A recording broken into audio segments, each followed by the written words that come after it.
धृतराष्ट्र की एक वेश्या वर्ण की पत्नी थी।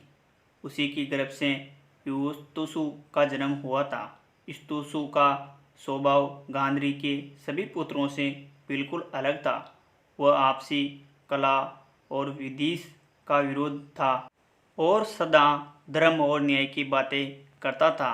लेकिन चूंकि सत्ता गांधारी के पुत्रों के हाथ में थी, इसलिए कोई भी इसकी नहीं सुनता था। कौरवों ने जिस प्रकार छलपूर्ण व्यवहार अपने भाइयों पांडवों के साथ किया था, उसकी कटु भर्त्सना युष्टुषु ने की। दुर्योधन ने आदि इसका इसी कारण अपमान भी करते थे। कुछ दिन तक यह देखकर कि कौरवों के किसी प्रकार भी धर्म के पथ नहीं आएंगे, उसने इनका साथ सदा के लिए छोड़ दिया था। युद्ध से पहले युधिष्ठिर ने घोषणा की थी कि जो हमारे पक्ष की ओर लड़ना चाहे वो हमारे यहाँ आए, हम उसका स्वागत करेंगे। इसी घोषणा को सुनकर युधिष्ठिर कौरवों के विरुद्ध युद्ध करने के लिए पांडव पक्ष में जा मिला। उसे विश्वासघाती भी कहा गया, लेकिन उसने इनकी तकनीक भी पहराव नहीं की, क्योंकि उसके सामने परिवार और कुल की मर्यादा से ऊपर धर्म और सत्य की मर्यादा थी।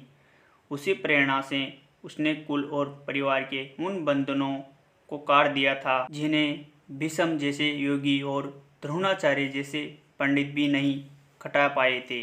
भीष्म पितामह और द्रोणाचार्य पूरी तरह समझते थे कि वो कौरवों ने पांडवों के साथ अन्याय किया है। यहाँ तक कि उन्होंने सभी अपने सामने द्रौपदी का अपमान होता देखा था, फिर भी अपनी आंखें नीची झुका ली और कौरवों के इस अन्यायी पक्ष का साथ तो छोड़ना चाहते थे, लेकिन नमक के धर्म में बंधे रहकर इसके लिए साहस नहीं जुटा पाते थे।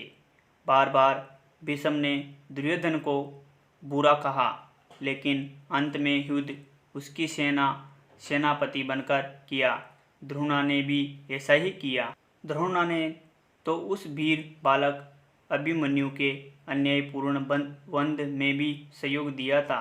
इसकी तुलना में यदि हमें युष्टुषु को रखें तो वह अन्याय और धर्म के पथ पर हमें अधिक दृढ़ दिखता है।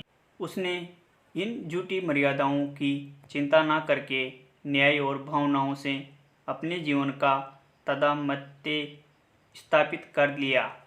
कुछ नासमझ व्यक्ति उसको विश्वासघाती या कुलघाती कहते हैं, लेकिन जीवन के सत्य की विराट आधार भूमि पर चिंतन करने से पता लगता है कि वह बड़ा ही सच्चा शूरवीर था। पांडवों के लिए उसका अपार स्वागत होता था। उसने भी पांडवों की ओर से सच्चाई के साथ युद्ध किया था और उनका इतना विश्वास जीत लिया था कि जब परीक्षित को राज्य देकर पांडव हिमालय की ओर चले तो युष्टुषु को परीक्षित का शासक नियुक्त कर दिया। इन सबको देखकर हमें युष्टुषु के रूप में एक ऐसा पात्र मिलता है जिसमें सत्य और धर्म के प्रति अपूर्व दृढ़ता और साहस था और जिसने कभी झूठ बंधों में बांधकर अपनी आत्मा को नहीं बेचा था।